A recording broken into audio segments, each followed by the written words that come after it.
As a young citizen of India, armed with technology, knowledge, and love for my nation, with a vision of transforming India into a developed nation, I'm joining Shobhit University. What about you? Very good morning to all the participants from Shobhit Institute of Engineering and Technology, Meerut, deemed to be University.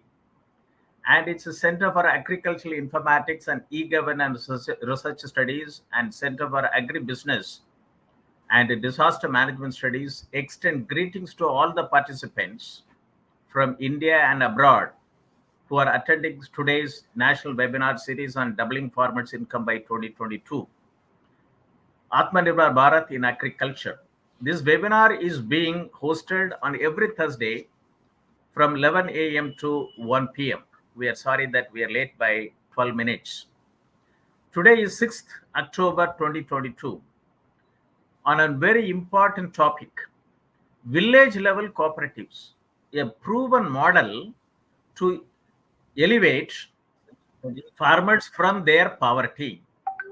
On behalf of the Honorable Chancellor, Honorable Vice Chancellor, faculty members of the university, and on my behalf, and as Professor Emeritus and Chairman of Centers of Excellence, Center for Agricultural Informatics and E-Governance Research Studies, Center for Agribusiness and Disaster Management Studies, Center for Informatics Development Solutions and Application, Center for Industry 4.0 Technology Studies and Application, Center for Health Informatics and Computing.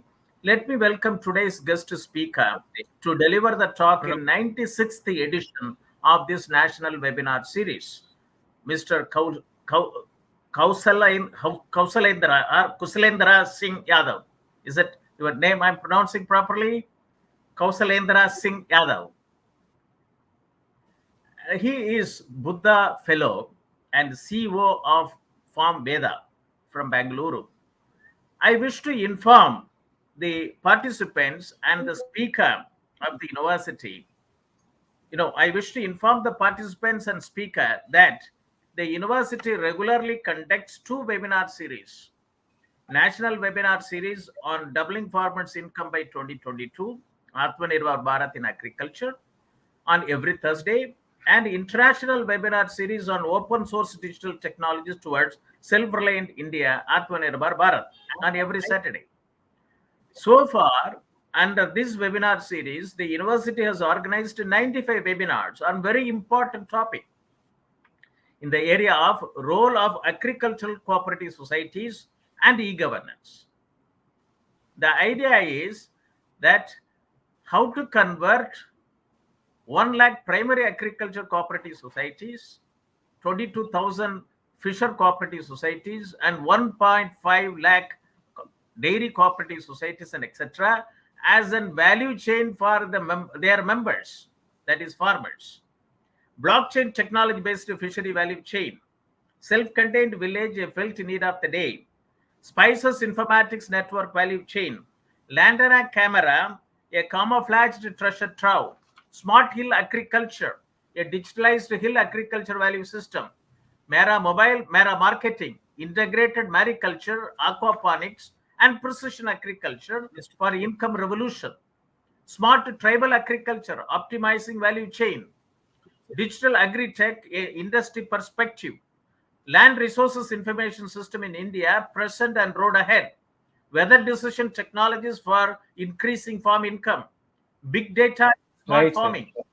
Sustainable soil and land management for climate smart agriculture. Understanding market dynamics for increasing farm income. Role of technologies in mitigating crop risk. How to generate additional profit via simple, attractive approaches in farm produce. Adoption of flexi rubber check dam technology, potential benefit for farmers in rain-fed and coastal agro ecosystems. Realizing the economic benefits of agroforestry. Octasol organic humic solutions for increasing crop yields and quality while increasing farm income and improving soil health. Closing the nutrient loop.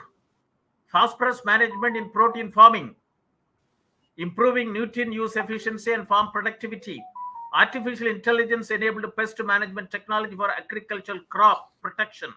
without pesticides, smart poultry monitoring solutions, agro-biodiversity, intellectual property laws, agriculture and farmer welfare, and insight into the issues for India's agrarian economy, manufacture and application of biochar for increased soil fertility and crop productivity, sustainable integration of livestock with agriculture for farm income increase, role of geographical indications on improving farmers' income, lessons from Asia Pacific region, spices informatics network value chain, a turmeric startup perspective for farmers' income increase, dairy informatics network value chain, a dairy tech startups perspective for farmers' income increase, generating sustainable on-farm income through fintech intervention, nutrition sensitive agriculture, pathway for increasing farmers' income, artificial intelligence and data analytics to ensure optimal nutrition in the soil, harvested food that minimizes human disease.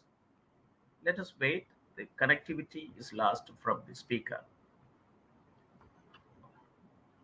Mr. Manish, can you ask him to join?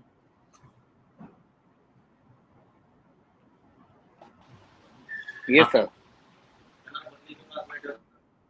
Artificial intelligence and data analytics to ensure optimal nutrition in the soil, harvested food that minimizes human disease. Bioenergy supply chain, a business opportunity for rural enterprises and a farmer produce organization. Tech enabling India's tech-starved farmers for manifold increase in productivity and income. Open insurance ecosystem for agriculture produce, risk management solutions to overcome repercussions on farmers' income, market stability, and food safety. Role of mass media for farmers' income increase, a case study from Green TV. AgStack, open source digital infrastructure for the agricultural ecosystem, a Linux Foundation project.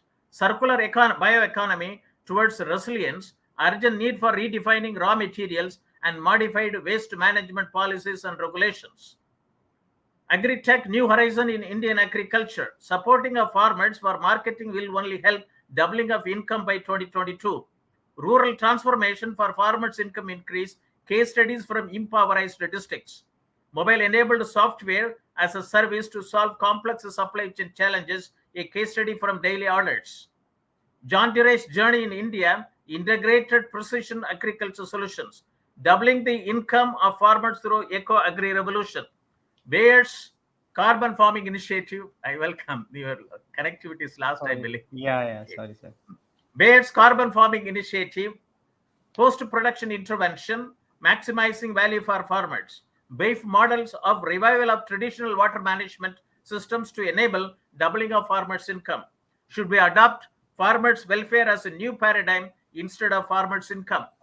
ICT intervention in agriculture, challenges and opportunities, democratizing the future of farming, a global experience, commercial processing of orders, next game changer in dairying, data-driven agriculture and agri-tech startup perspective, agribusiness potentials in Moringa, agriculture income pathway, strengthening links between agriculture activities and nutrition outcome, technology, education, research and rehabilitation for the environment, cultivating dignity for farmers, model village development programs, a case study from Maharashtra, market-driven agriculture, need for development of crop-specific strategies at block level, farmers collective with value addition, powerful business model for income increase for small and marginal farmers by Professor Trilochan Sastry. Lessons from Operation Flood for transforming agriculture and food systems, sustainable food protection, agriculture marketing in India, defects therein and remedial measures, if any. Small-scale fisheries and their contribution to rural livelihoods, case study from developing countries. Impacting lives through livelihood promotion and value chain development, case study from Viruthi Impact Model.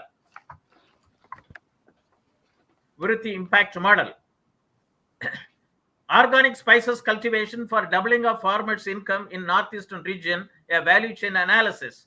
Agriculture export management, imperatives of integrating with the global value chain at the earliest. Agriculture value chain challenges and opportunities. Dairy husbandry for food security and national prosperity. Mushroom cultivation, a way towards self-reliance from agricultural waste and providing nutritional food security to the nation. Subhas Palekar, natural farming, future of farming rooted in Indian tradition, doubling income of tribal families through value chain intervention and minor forest producer, a case study on custard apple value chain from Udaipur, Rajasthan. Unnati Agri, Internet in farmlands, key for prosperous farmers. Jackfruit Informatics Network value chain, a needed digital infrastructure for increasing farmers' income. Doubling of farmers' income through integrated agri value chain. Potential role of minor fruits in achieving nutritional livelihood security. Fisheries Informatic Network value chain, a case study from Manja Technologies.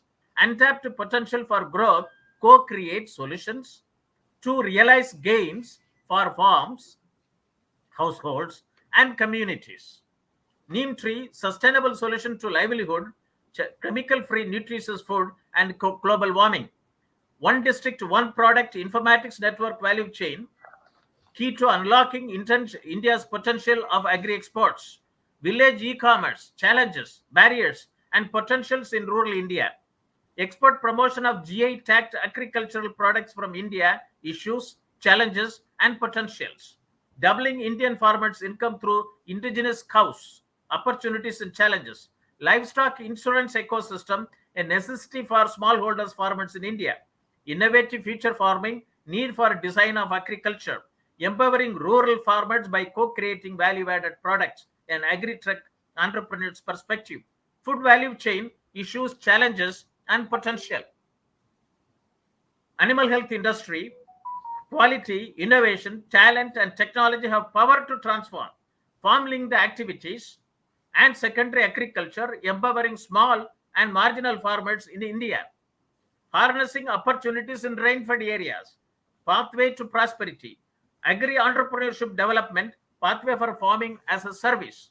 Agricultural resources information system and micro-level planning for enhancing farm health, a key to achieving the doubling farmers' income by 2022 agenda put forth.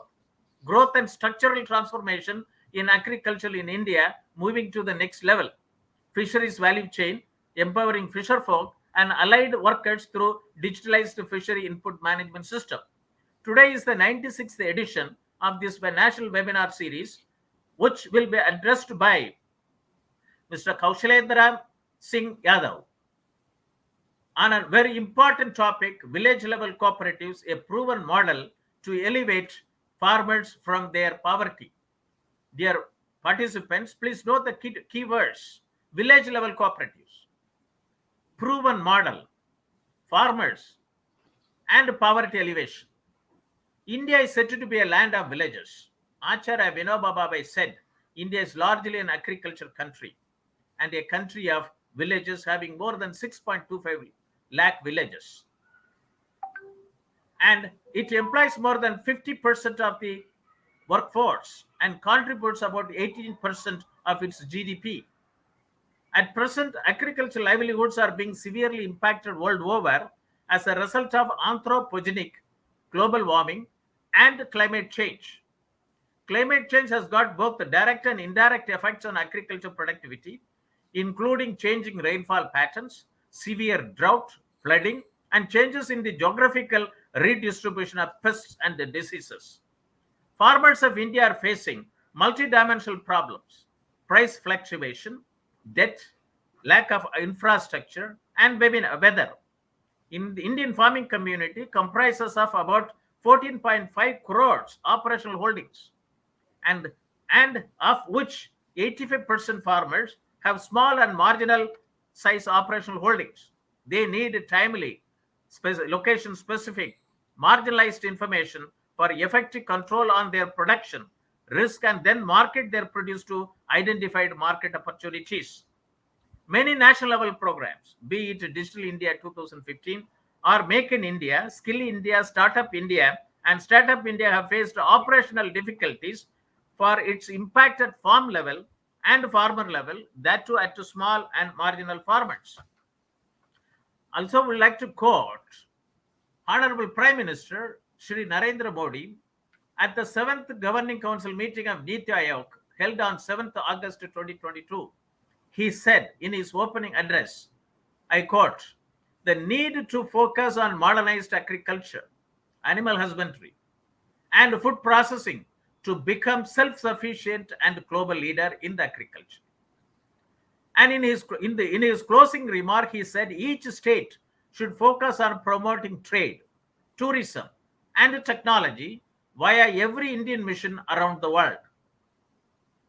And I also would like to quote the recommendations from the Doubling Farmers' Income by 2022. I was closely associated with this committee while formulating the recommendation, Volume 13, Volume 11, and Volume 12B. Volume 12B talks about the digitalization of agricultural system through 7 mission mode programs to introduce, the total digitization of, farming systems life cycle, digitalized agriculture, digital technology and innovation in agriculture through synergization of Digital India, Make in India, Skill India, Startup India programs for transformational reforms in agriculture sector through smart irrigated farming, smart rainfed farming, and smart tribal farming, digitalized agromet advisories and agricultural risk management solutions, digitalized value chain for about 400 agriculture commodities, digitalized access to input, technology, knowledge, skill, agricultural finance, credit, marketing, and agribusiness management to farmers, digitalized integrated land and water management system per drop more crop, digitalized farm health management for reduction of farmers' loss, farmer health, plant health, animal health, soil health, water health, fish health, and environmental health. And this committee also talked about that need for development of network of cooperative societies, CoopNet, and automation of each cooperative society, that is e-cooperatives, to facilitate governance and operational efficiency in the cooperative structure is good for rural India. This is also another recommendation of the Doubling Farmers' Income by 2022. And Union Cooperation Minister on 11th September 2022, he said, I quote, Seva Sakakari Mandali, that is primary agriculture cooperative societies, will be a multi-purpose facility with marketing, godowns, making gobar gas, electricity bill collection, facility for gas distribution agencies, Nal Se Jal scheme, among the other things. Atmanirbhar Bharat is a Prime Minister Modi's vision of making India a self-reliant nation, rested on 5 I's: intent, inclusion, investment, infrastructure, and innovation, based on 5 pillars: quantum jump in economy, infrastructure, one that represents modern India, systems 21st century technology driven, vibrant demography, demand whereby the strength of our demand and supply chain should be utilized to full capacity. This is related to agriculture sector, very importantly. And during the third tranche of Atmanirbhar Bharat Abhiyan, government has provided 1.5 lakh crore as the booster, which included 1 lakh crore to agriculture cooperative societies, farm producer organization, and startups for boosting farm gate infrastructure. And we also have an Amrit call led up to 100, means next 25 years strategic plan for making India into new India by 2047. And we have a national logistic policy, which was also approved on 21st September 2022, which seeks to cut transportation costs by promoting seamless movement of goods across the country, which also has suggested to have development of unified logistic interface platform, digitalized interface platform. And sustainable development goals of UN and Agenda 2030, the future we want. 17 sustainable development goals and 169 targets to be achieved. Today's topic is village level cooperatives, a proven model to elevate farmers from their poverty. I would like to give some input to the participants who are attending this program. Doubling Farmers' Income by 2022, in its volume 11, section 3.2.5 suggests that the need for development of a network of cooperative societies, CoopNet, and automation of each cooperative society to facilitate governance and operational efficiency in the cooperative structure is good for rural India. This recommendation has relevance to the chapter written by me on invitation of the National Cooperative Union of India's Centenary Celebration, Book 2005. The chapter 10 of the volume 12 of the Doubling Farmers' Income by 2022 report provides 7 strategic recommendations, mission mode project for introducing digital technology in agriculture. I also wish to inform the participants that under these 2 webinar series, the university has hosted the following webinars related to cooperative societies. National Webinar Series on Doubling Farmers' Income by 2022, in which we hosted a webinar on role of agricultural cooperative societies and e-governance. It was addressed by the Honorable Chancellor, Shri Kunwar Shekhar Vijendra of the Shobhit University, Dr. Ashok Dalwai, Chairman of the Doubling Farmers' Income by 2022, His Excellency Dr. Manoj Nardev Singh, Secretary General Ordo, Mr. Balasubramania Iyer, Regional Director, International Cooperative Alliance, and etc. etc. Many other experts participated. And in this webinar, there is a strong recommendation on academic and development research program, establishment of a Center of Excellence on Cooperative Management Studies at Shobhit University in collaboration with National Cooperative Union of India and International Cooperative Agency, Alliance. Introduction of Cooperative Management as a course in the university for engaging youths and enhancing their interest in the cooperatives. As the cooperatives are not charity organizations, but business entities. Centers of Excellence of the Shobhit University to build models so that young startups bring practical values to cooperative movement, farmers collectives, women collectives, artisans collectives, etc., as the government is committed to collectivism, and also to build models for professional approach in cooperatives. Agricultural informatics programs of the Shobhit University, which is very good program in this direction, and other universities to also offer some programs through their centers of research, and such programs should be promoted at national and international level. Farmers collective with value addition, powerful business model for income increase for small and marginal farmers by Professor Dr. Trilochan Sastry from IIM, Bangalore, and founder of Center for Collective Development and Farmveda. And in this address, he said it that only the profit goes to the farmer. Very important statement. In the long run, the ownership will also entirely go for the farmers of India. This is why the punchline is Farmveda owned by the farmers of India.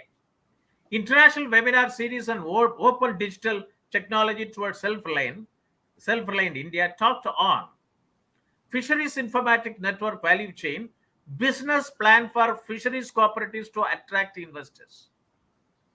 Many cooperative societies don't have a business plan. It is essential. And I also delivered a talk at Vamanikam, Pune, on the topic computerization of primary agriculture cooperative societies, issues and challenges. Democratizing the future of farming, achieving Sustainable Development Goal 2, zero hunger, in a situation of rapid global population growth requires a continued focus on food production. Farming not merely needs to sustainably produce nutritious diet, but should also provide livelihoods for farmers while retaining natural ecosystem and services. Empowering farmers is very important. India will go from data poor to data rich nation in 5 years, and agriculture sector is going to be flooded with data. Farmers should own the data and then they should get royalty from the agricultural data. It's very important. The doubling farmers' income by 2022 mission mode programs, digitalized value chain for about 400 agricultural commodities may facilitate formation of more than 2.25 lakh agri-tech startups, one per each gram panchayat, which can ease out supply-side lock-in logistic of agricultural value system.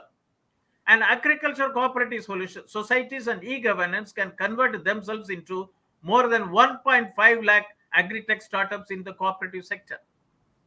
Huge facility, huge initiatives. Farmers Collective with value addition. Farmer producer organization at Farmers Collective as Farmers Collective. Farmers Collective with value addition. Farmer producer organization as Farmers Collective. I would like to quote from the article written by Mr. PVS Surya Kumar, and that time he was CGM NABARD Karnataka. Now he is Deputy Managing Director NABARD headquarters. He wrote this article in the Indian Express dated January 2019. He said that development professionals and policymakers have tried many a scheme to address these issues. One idea that has found resonance in recent times is farmer producer organization. Simply put, it represents the power of aggregation from many small farmers coming together and forming an organization that would collectively purchase inputs required by them or sell their produce. Initially, only small informal groups of 20-25 farmer members are formed. Such farmers interest group or FIGs then aggregated into farmer produce organization, supposedly of requisite size for tapping inputs and produce markets. The FPOs in turn can remain informal groups or be registered societies, cooperatives, trustees, and companies. A committee under the noted economist V.K. Alak has suggested amending the Company Act 1956 to allow formation of farmer produce organization, which combine the ideal of cooperatives with more business-friendly regulatory framework of company law. The recommendation was accepted, and many development professionals too felt that it was a good idea to register farmers collective as farmer produce companies. But remember, he says, we thought of collectives mainly as an improvement for improving the lives of small farmers. And here we are subjecting them to rigors of company regulations that they were ill-equipped to handle and having to pay consultants for filing returns. This is where the problem starts, he quote in his paper. I also wish to quote another research report titled Farmer Produce Organization as Farmer Collective, a case study from India. And it talks about that we explore the potential of farmer produce organization as a collective institution through a case study of Avirat, one of the first farmer produce organization in Gujarat. Our analysis suggests that farmer produce organization have the potential to provide benefits through effective collective action. The main challenge, however, is to raise sufficient capital that can maximize these benefits. India's 10,000 farmers collective plan may fail without funding reforms. Another article in the Business Standard dated 8th November 2020. As of now, there is no consolidated database on farmer produce organization, so the center does not know how many exist already. Under the new farmer produce organization guidelines, the government will provide financial support up to rupees 18 lakh to new organization for the first 3 years, but few farmer produce organization need support for at least 5 to 7 years to stabilize. This is where all the farmer produce organization, met a lot of problems. Cooperatives have existed in India over a century. Dairy cooperative Amul in Gujarat is one of the best known and successful of this. But over time, these groups have become dependent on government funds, thus prone to bureaucratic and political interference. To address this issue, Alert Committee recommended the creation and introduction of producer companies that allow cooperative spirit to coexist with the operational flexibility of cooperatives. The way forward, that article says, invest in existing farmer producer organization. This is article from India Spent. It spoke to experts and members of existing farmer business groups and collated suggestions on how farmer produce organization can be supported better. Invest in existing farmer produce organization and institutional structures that have evolved over decades.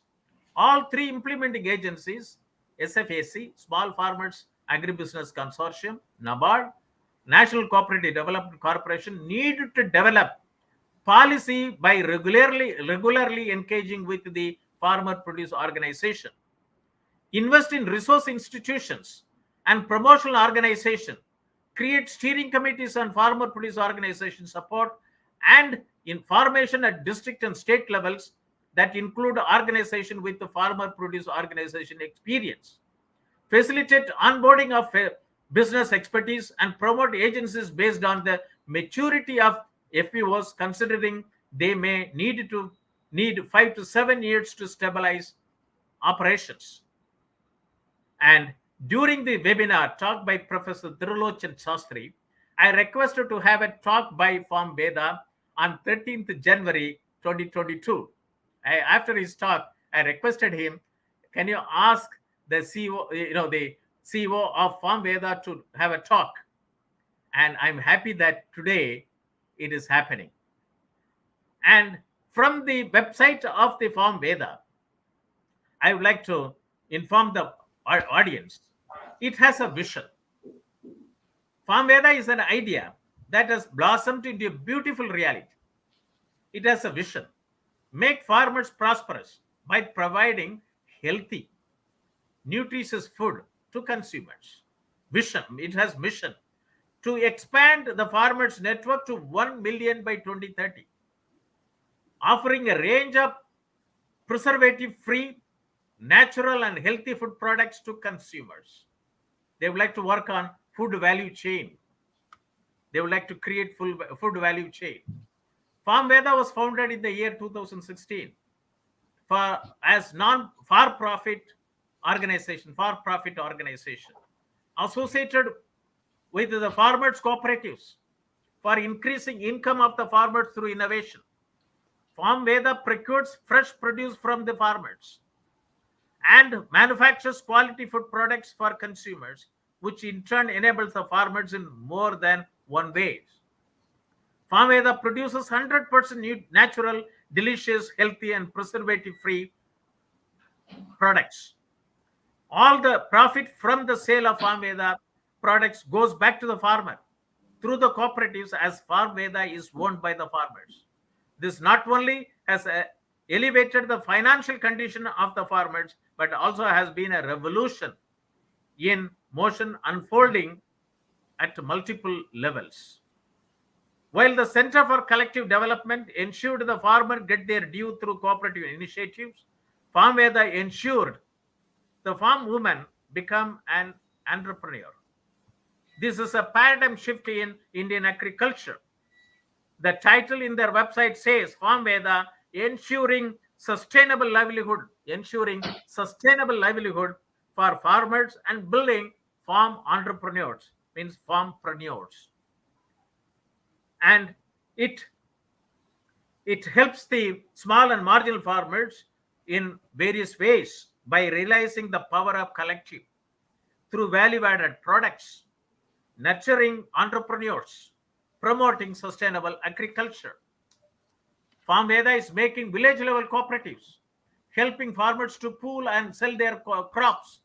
It then enables them to set up processing units, sell the processed grains in B2B, helps them do value-added products, make a brand and sell in B2B to realize more profits, and open retail stores to reach out to customers directly. All farmer produce organizations can come together and work under one brand, like 15 districts decide to sell milk under a single brand, Amul. Let us now turn to the address by Kaushalendra Singh Yadav, Buddha Fellow and CEO Farmveda on a very important topic, village level cooperatives, a proven model to elevate farmers from their poverty. This topic will motivate and galvanize the participants. Watching over telecast through facebook.com, oblique Shobhit University India, youtube.com, Shobhit University in, or linkedin.com, oblique company, oblique Shobhit dash university, for establishing cooperatives based value chain startups at the Gram Panchayat level on the lines of Farmveda is doing in Bangalore. To move to the next level, let us unlock the opportunities in India at the earliest. The country requires 2.25 tech startups, one per each Gram Panchayat. We need to have a business plan for every cooperative society facilitating investor to invest. I would like to introduce our guest speaker to the audience. Kaushalendra Singh Yadav is presently the CEO of Farmveda, Bangalore. In 2021 22 financial year, Farmveda has achieved its sales revenue of about Indian rupee 1.7 crore from Indian rupee 18 lakhs during 2018-19. It has been achieved during his period. Farmveda is a brand owned by farmers from Farmer Produce Organization and cooperatives set up by Center for Collective Development. The small and marginal farmers or Annadata faces multiple challenges including debt, drought, crop failure, and inability to access markets. Farmveda is currently offering a range of instant mix, ready to cook and ready to eat products made from ingredients sourced from these farmers. Farmveda products are now available across India through its presence in leading e-commerce platforms like Big Basket, Flipkart, Amazon, and JioMart, along with its own e-commerce platform. Kaushalendra Singh Yadav was born in Unnao, Uttar Pradesh in 1980, and his father, Shri Fulchand Yadav, worked as bus conductor in UP Roadways. He did his schooling up to class 10 from City Montessori School, RDSO branch in Hindi medium, then BTech Civil Engineering from IIT Kanpur, and MBA from Sunstone Business School. Before joining Farmveda in 2018, he has worked in Infosys, Protein Software Solutions, Applied Materials, MNC, and Symphony Teleca. Later, he co-founded Mantra Labs Global, along with his MBA batchmate, and worked during 2014-2018. Mr. Kaushalendra Singh Yadav loves activities related to farming and cow and buffalo rearing. He was part of IIT's hockey team, which won silver medal in 2000 and gold medal in 2001. With this introduction, I would like to invite Mr. Kaushalendra Singh Yadav to address National Webinar Series on Doubling Farmers' Income by 2022, Atmanirbhar Bharat in Agriculture, on a very important topic, village level cooperatives, a proven model to elevate farmers from their poverty. Over to you, Mr. Yadav. Thanks, Professor Moni. You have covered a lot of ground today, and thanks to Shobhit University for inviting me to this talk. I asked Sir who would probably the audience of this webinar, and Sir said a lot of rural young kids will be listening to this, and they are part of Shobhit University. So I actually kind of relate to them because the background I have, like I was born in Unnao, studied in UP Hindi medium, and then reached to IIT. And now I am, working with farmers after working in software industry. So I want you people who are, dreaming about, getting into software and working, in agriculture and all. You all can reach out to me later after this webinar also, and I would be really happy to guide you one-on-one as well. What your thoughts are. I probably Sir has covered my background. There is a small video also prepared by Buddha Fellowship. So maybe we can just run that quickly so that it covers very concisely my journey till now, and then I will start commenting on how we can help farmers with different business models, and what is the CCD business model and what is Farmveda, and where are the opportunities for young people like you where you can get associated with us or follow our model in your respective places wherever you are. So I'll give you a lot of food for thought. If you want to get into agriculture and all, what all are possibilities, right? Sir has told what various policies government has started. How can we leverage those to execute those, because that execution portion falls upon us, right? We young graduates, young people have to get it done. The government has created a lot of FPOs. They are helping with funds, but those FPOs need people like you to work with them, create business models for them, and help these farmers. So I'll not talk about all those, but I will request Manishji to just play that Buddha Fellowship video. Before that, I'll just tell you a little bit about Buddha Fellowship. It's a fellowship which encourages young people like you to start private enterprises in the rural areas where you can work in the farming or healthcare, education, right? So if you have any ideas which you want to execute, Buddha Fellowship is a platform where they will mentor you. They will also help you raise funds. So those are the things we need when we start working on any idea, and that's how I got associated with Buddha Fellowship. I got mentorship from there. So they have prepared my video as an example for all of you to look at it and see what we can do to make our nation prosperous. So Manishji, please run that video.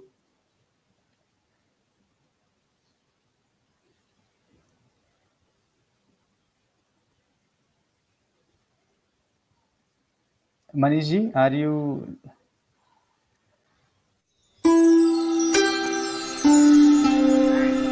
तो मुझे ऐसा लगता है कि software profession में आप अपने लिए काम करते हो। शायद मेरे अंदर वो है नहीं कि मैं सिर्फ अपने लिए करूं और अपने लिए कमाऊं और अपनी ज़िंदगी जी के निकल लूं।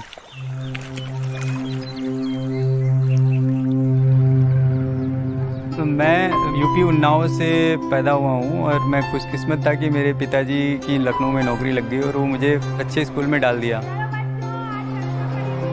मैं सबसे बड़ा हूं तो मैं थोड़ा रिस्पॉन्सिबल भी था, पढ़ाई लिखाई अच्छे से करता था। जो एक एम होता है ना कि हाँ पैसे कमाने हैं और घर वालों की मदद करनी है, वही मेरा भी था। और आईआईटी पहुंचने का रीज़न ये था कि वहाँ पहुंच गए तो श्योर शॉर्ट नौकरी लग जाएगी। मेरी फर्स्ट जॉब लग गई थी इन्फोसिस में। तो फिर 1 साल के बाद मुझे लगा कि और अच्छे से अगर सीखना है तो काम करना पड़ेगा। तो फिर मैंने अपने सीनियर्स का स्टार्टअप ज्वाइन कर लिया था।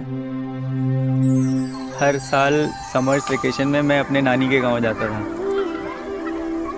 उस समय जब मैं जाता था तो गेहूं की कटाई होती थी, तो मैं उसमें गेहूं की कटाई में मदद करता था।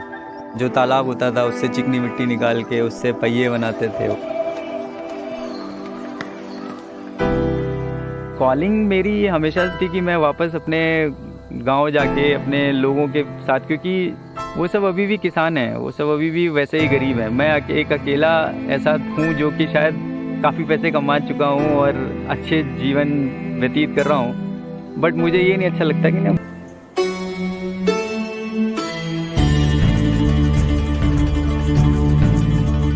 जो सबसे पहले बुद्धा फेलो है वो वेद आर्या जी हैं, बिकॉज वेद ने सृजन जैसी संस्था बनाई और इतने सारे किसानों के साथ काम किया। Buddha Fellowship allowed me to transition from corporate job to this social sector. The monthly benefits they gave and the mentorship, like I met Chitranjan Dhar sir of ITC. He showed me ITC's R&D factory, and that's when I realized that actually all these social sector enterprises are competing with ITCs and Britannia's ultimately. So we have to have those kind of standards. That mentor network actually helped. Then we have Buddha Fellows. I mean, they were energetic and they were rushers and having fresh ideas. The network of Buddha Fellows is helping me right now. I am getting to know a lot more people who are in this sector. हम लोग एक event कर रहे थे IT Kanpur alumni का, और शास्त्री जी एक speaker थे उसमें। उनका मेन प्रिंसिपल है कि फार्मर्स के कोऑपरेटिव बनाने हैं, उनका जो भी प्रोड्यूस है उसकी प्राइमरी प्रोसेसिंग करके उनके थ्रू ही बेचना है, मालिकाना हक उनका होगा।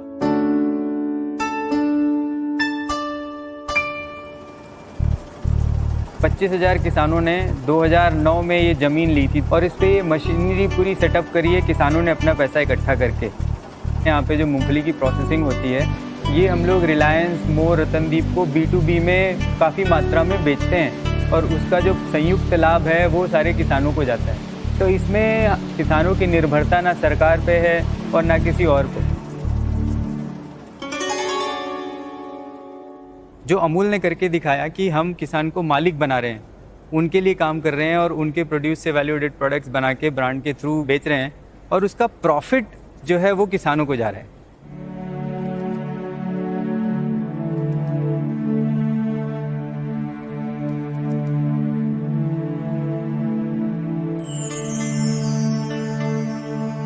In Kaushal, I saw a person who has a lot of willingness and drive. Now we have to temper ambition, not in terms of growth, but the ambition should be that my people who I'm growing with, it is Farmveda taking 25,000 families up in the economic ladder, doubling or tripling their income and making them self-sustainable. मेरा योगदान था जो हम लोग value addition कर रहे हैं, Farmveda brand बना के उसमें और किसानों की आमदनी बढ़ाने की कोशिश कर रहे हैं। जैसे ये मूंगफली 110 रुपए की बिकती है, लेकिन peanut butter, peanut oil, peanut chikki वो सब 400-500 रुपए किलो बिकता है। उसमें प्रॉफिट मार्जिन ज़्यादा है, उसमें किसान अपना MRP सेट कर सकता है। Sometimes I feel people who are from cities and getting into IITs, they even not comprehend कि गाँव में चल क्या रहा है, मतलब वो लोग कर क्या रहे हैं या उनके लिए करना क्या सही है। There is some conviction in you, Kaushal, which keeps you going. Now you are working totally at half salary. What keeps you going? मेरे को वो अपॉर्चुनिटी मिली कि मैं वहाँ से उठ के यहाँ तक आया। What we expect from Buddha fellow is be strongly focused on his own journey. But what you find in Kaushal is not only that, but also helping in building the ecosystem.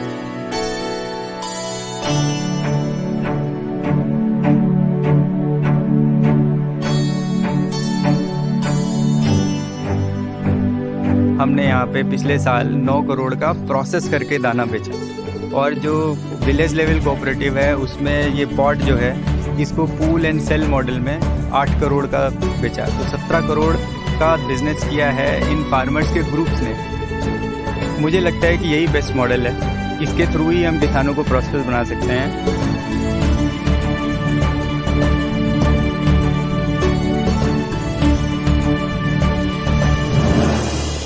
और इसको मैं अपना north में जहाँ पे मैं पला बड़ा हूँ वहाँ के किसानों के साथ ये करना चाहता हूँ।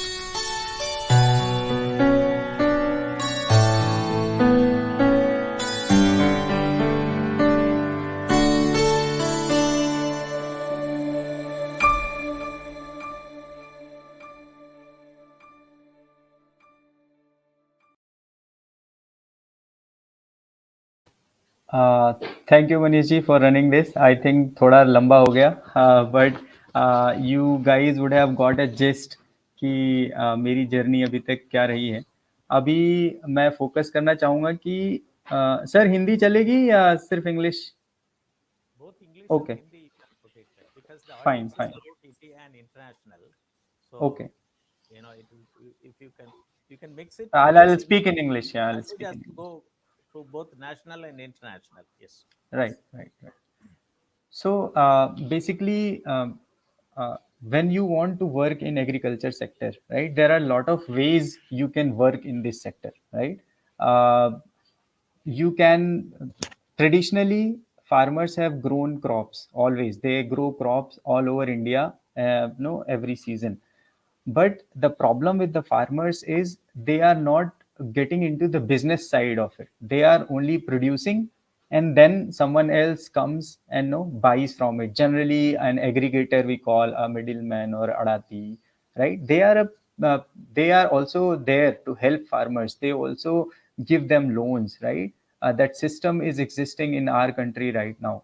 Then these aggregators sell these crops to mainly, processors. There are private processors who do basic processing and then sell the grains to people who are making these value added products like biscuits and all. So you all know these brands, ITC, Britannia, right?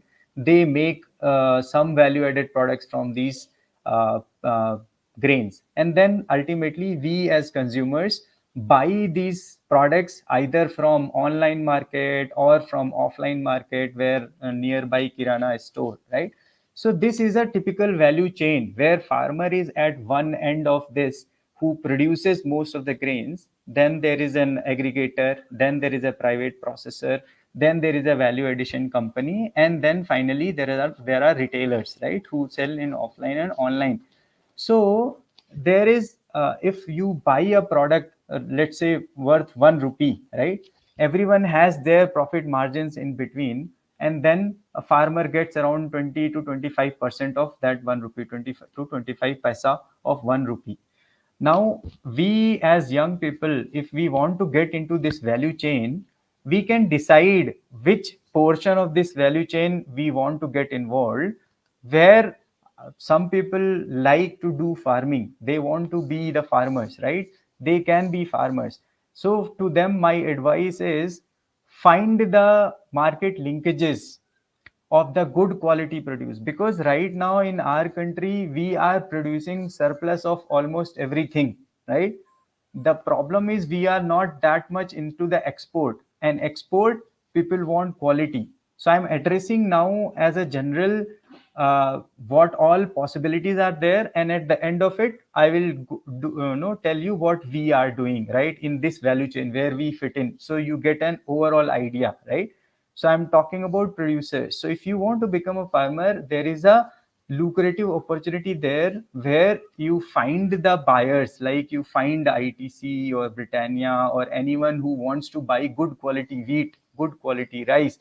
So you can play there where you can start producing good quality wheat, rice, anything, right? There are a lot of premium crops. Buddha fellow Madhu, he's growing these Dutch roses. So he has taken advantage of this polyhouse policy which government of India has created. He has got half of the grant. He knows that there is a market, there is a demand, and people want these Dutch roses from India. And he's, because there is a market, there is a demand, whatever he's producing, he is fetching good quality, good price of it, right? So as an entrepreneur, you can focus on producing. Now, in the same thing, once you figure out there is huge demand, you cannot do alone. A lot of people start taking farmlands on lease from other people, and then that's how they scale. So first thing is find the market, then grow it yourself, good quality, you will get good price. When you scale up, you can lease from other farmers and then help them also and help them market it. That's one business model right there, where you find the demand supply gaps and work on the quality, right? In this also you can do a cooperative model, which we'll explain later, because we are doing that thing, right? But this is, I am just giving you examples where you can get involved as an entrepreneur or in the rural setting working with the farmers, right? Second one is processing, right? That involves capital, but you all can get into that processing where you can start making some good quality food products like Farmveda is doing, right? That's another opportunity. But for that, you need a lot of effort on finding what to make, then how to sell, marketing and sales, because there are lots of brands, right? The people who are having legacy brands like known brands, MTR, ITC, Britannia, Nestle, all these are into this sector, right? So you have to figure out which product is missing. Like right now, there is a lot of exposure to millets, right? Millets and millet based products. Next year, 2023, Government of India has announced this millet year. So there is a possibility there where all of you can get involved into millet and millet-based value-added products, right? But the first thing, always keep in mind, whatever you are going to do, you need to find where you will sell and then start setting up. Because a lot of us, we do this mistake. We do a lot of capital deployment and then later we struggle to sell. So your first job is to find the market here also, right? Then as an entrepreneur, now I'll tell you what we are doing, right? We as Farmveda and CCD, what we are doing. So there are 2-3 things. When you are setting up your own enterprise, you create it as a private limited company, right? There are founders, and ultimately you buy some raw material from any producer, and that is mostly a farmer, right? And then you make those products and sell. You look at the cost, at what price you're buying, what product you're making, where you're selling, and you set up a margin for it. Because if there is no margin, there is no point in doing a business, right? So here you are buying from the farmer. There you need to control your quality by doing some contract farming for your whatever supply you need, whatever raw material you need, right? Because that will help you maintain the quality for whatever you are producing. But in this case, most of the profit will be with you, right? You are helping farmers by sourcing it, but ultimately you are also having in mind that you are making this for yourself and do some profit. And that's not a problem, because India has grown because of the private enterprises, because people work for create private enterprises, do a lot of hard work, and that's how we are growing. Software industry is all private enterprises, right? Whatever growth we have seen. But what we found, or why I am working for CCD and Farmveda, because we want the farmers also to prosper. The problem is farmers mostly, they are educated, they are experienced people, but sometimes they lack capital, sometimes their produce is not enough, right? So they end up selling to the middlemen.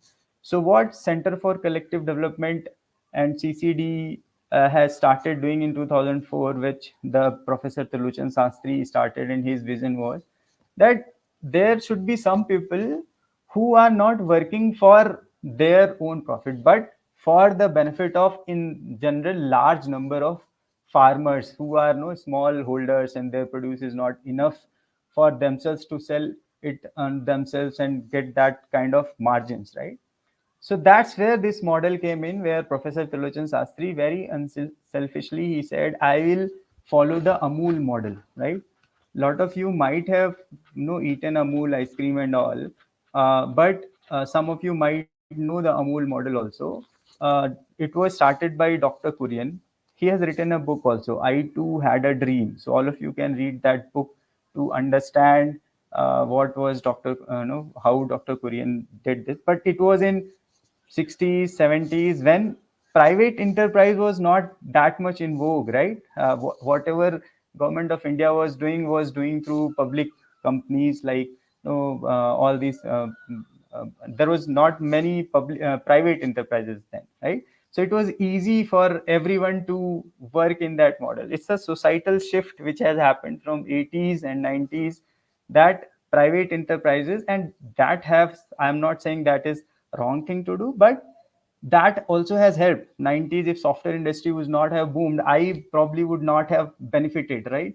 I came from a poor family. First thing what I wanted to do was make sure that I am financially independent, right? So I worked in software industry, but always in the back of my mind that it was there that I need to do something for the our country or farmers and all, right? For those kind of thoughts, there is UPSC. You can become an IAS and you can serve people like that. But lot of NGOs and lot of these things are there still, where people are working directly with farmers and getting their hands dirty and working, like Ved Arya sir, you saw in this video, Professor Trilochhan Sastry. So people have always had those things. So what I am suggesting is, there are private enterprise model also, where you can help our notion, where you work on quality, work on procurement. And then there are these kind of cooperative model, where You as an educated person can work with farmers, help them do business, right? And make them owners. So that's what Amul model was, where Dr. Kurian worked. He was not the owner of Amul, right? He was a government employee who worked with these milk farmers. He helped them, procure their milk and sold into Bombay. He sold milk, and he also got into value addition, where he made powder, milk powder, and sold. But the profit and the ownership was with these milk farmers. This is the important thing here, right? There can be an enterprise, private enterprise, where there are private players. They also work for profit, but the profit goes to those 3 4 founders and directors, whosoever are or shareholders, like in private companies like that.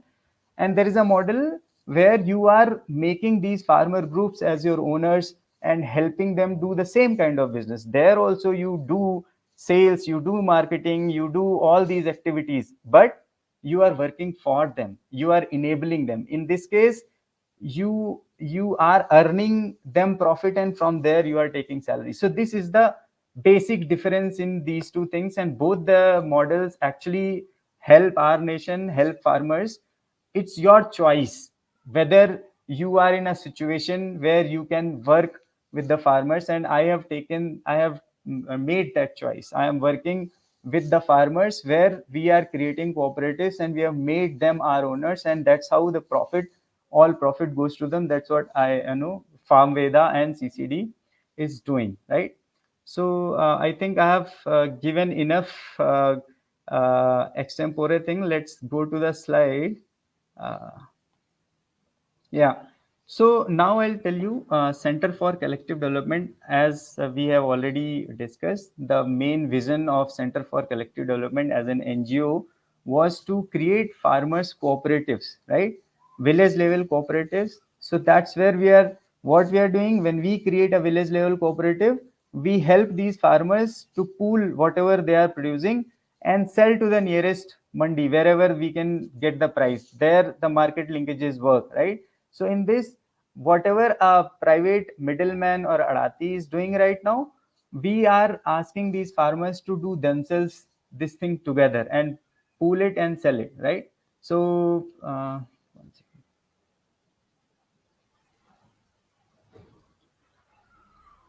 So right now, CCD is available in these 4 districts: Yavatmal in Maharashtra, uh, Chittoor in Andhra Pradesh, and Anantapur in Andhra Pradesh, and Adilabad in Telangana. Right? We are working in Andhra Pradesh with 25,000 peanut farmers in Anantapur and 5,000 mango farmers in Chittoor district.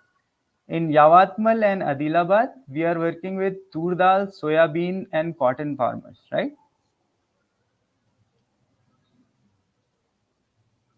So, as I was explaining, the first thing what CCD so CCD has its staff, right?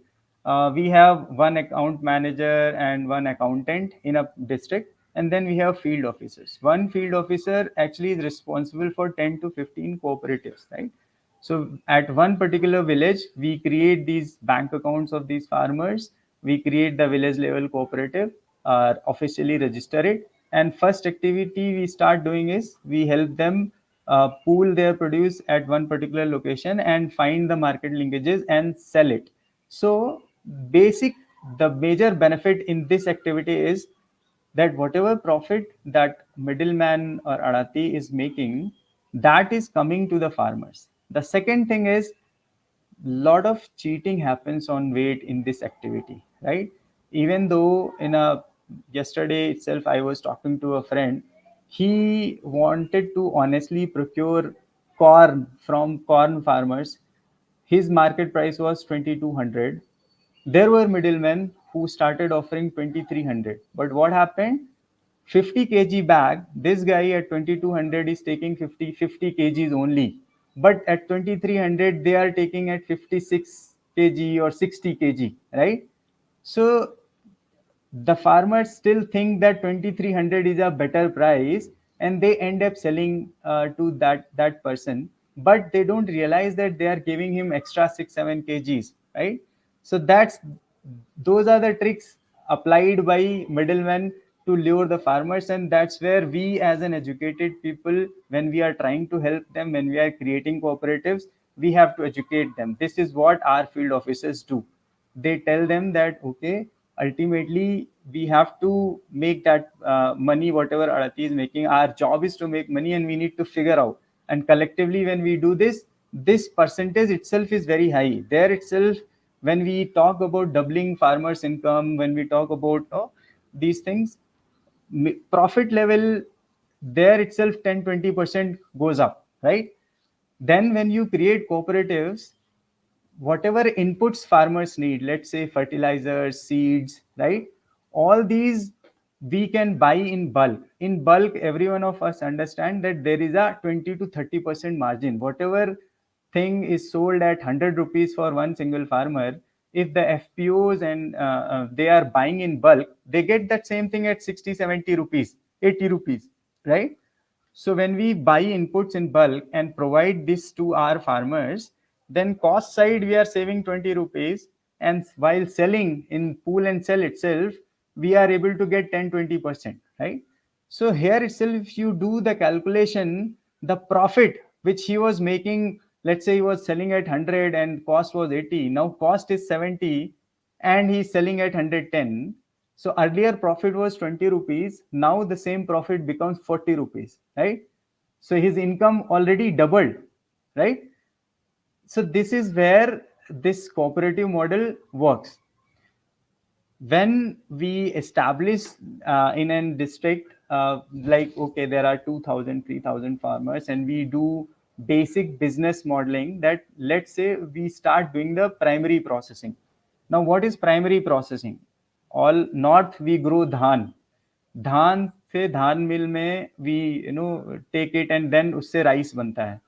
तो 100 kg धान में 70-80 kg rice बनता है, and then we get some. So that activity of making rice from dhan is primary processing, because no one buys dhan. We as a customer or consumer, we take rice, right? ITC, Britannia, Nestle, they take rice as an input.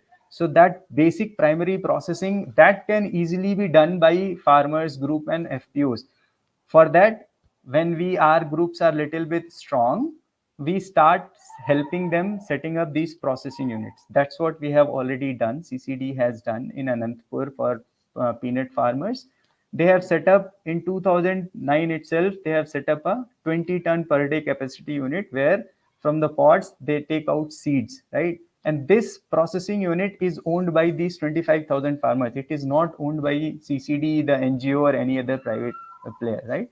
CCD as an NGO helped them to find the land, find the machinery, find the resources to set up this. And right now, today, they have paid back all the loan, whatever they took to set it up. And now this cooperative is profitable. They don't need money from government right now to run their operations, because they have grown over the years, right?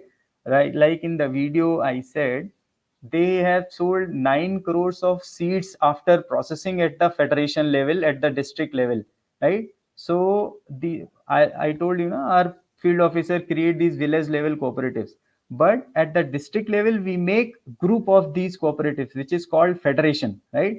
Every cooperative president becomes the member of this federation, right? And that's how at the federation level we have set up this processing, because for processing you need a lot of crop. So once the crop is pooled at district village level cooperative, it is sent to district level processing unit, and there we process, and then we start selling these peanut seeds instead of pods, right?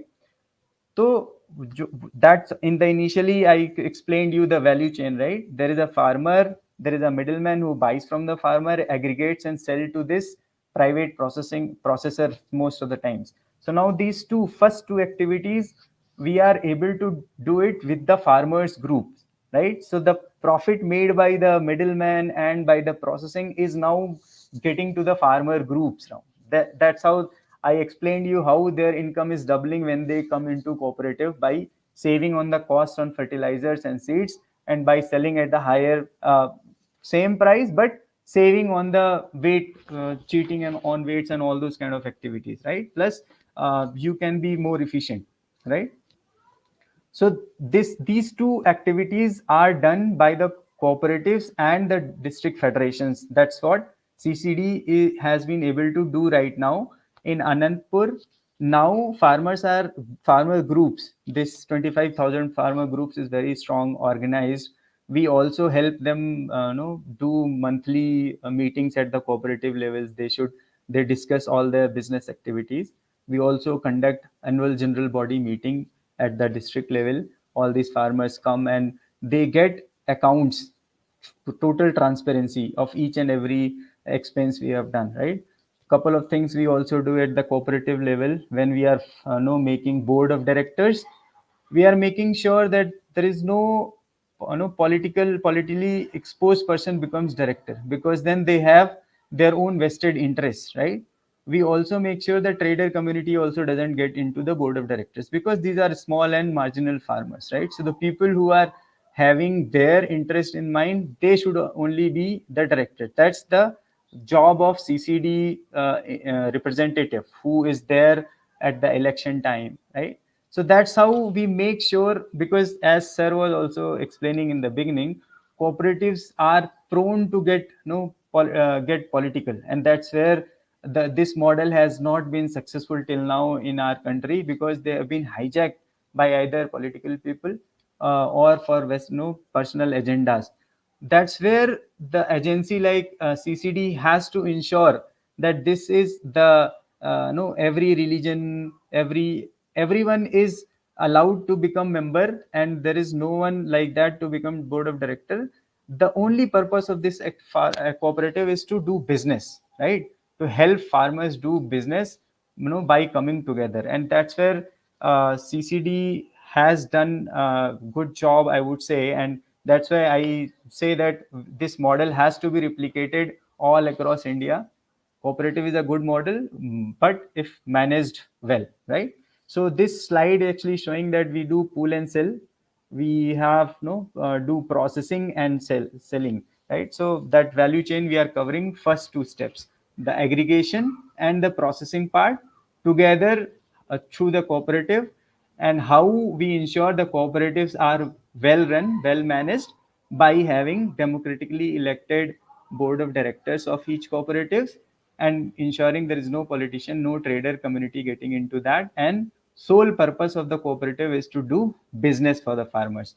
For political and other things, they all can do in other groups, right? They should not be discussing those things in the cooperatives. And that's where CCD job is there to make sure in the monthly meetings and AGMs we discuss about the transparency, about the business, and allow everyone who is growing and put into the crops there, right?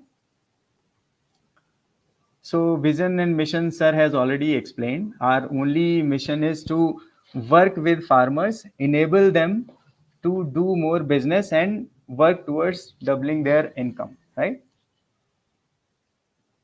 So these are pool and sell, I have explained you.